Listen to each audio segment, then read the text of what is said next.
naman, opisyal na pong idineklara kahapon ang pagsisimula ng amihan. Kaya naman alamin natin ang dapat asahan sa lagay ng panahon. Ihahatid yan ni Pag-asa Weather Specialist Veronica Torres.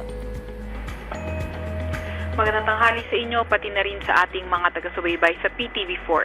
Sa kasalukuyan ay amihan o northeast monsoon ang nakakaapekto sa extreme northern Luzon at ito ang magdadala ng maulap na papawirin na may mga pag-ulan sa may Batanes. Shearline naman ang magpapaulan na may mga kasamang isolated thunderstorms sa may Babuyan Islands. Easterlies ang nakakaapekto sa may silangang bahagi ng ating bansa. Para naman sa Metro Manila at nalalabing bahagi ng ating kapuluan, partly cloudy to cloudy skies at may mga tsansa ng mga localized thunderstorms. Meron din tayong nakataas na gale warning sa northern seaboard ng northern Luzon, kaya kung maaari ay huwag muna tayong pumalaot sa mga lugar na yan dahil magiging maalon hanggang sa napakaalon ng karagatan. At yan nga muna ang latest mula sa Weather Forecasting Center ng Pag-asa, Veronica Torres. Ms. Veronica, ano nga ba yung mga dapat asahan kapag umiiral po ang amihan at ano po yung epekto nito sa pagtama ng mga bagyo? Opo, so kapag amihan season, ito na nga yung simula ng ating malamig na panahon.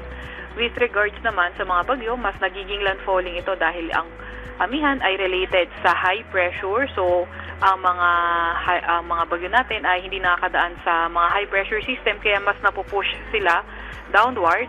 At asahan din naman natin na mas maulan din sa may silangang bahagi ng Luzon, pati na rin sa posible din sa may Visayas dahil kapag umiiral ang northeast monsoon, dun po yung areas kung saan nagiging maulan. At bukod po dito sa amihan, ano-ano po ba yung mga weather systems na dapat nating bantayan? Opo, bantayan din natin yung shear line dahil during northeast monsoon season, yung shear line sa lubungan ng malamig at mainit na hangin, ito ay nagdadala ng mga paulan sa areas na naapektuhan nito. So, posible pa nga rin mga flash floods at landslides sa areas na maaapektuhan ng shear line na magkakaroon ng mga malalakas na mga pag-ulan. Okay, maraming salamat po sa inyong oras, Pag-asa Weather Specialist Veronica Torres.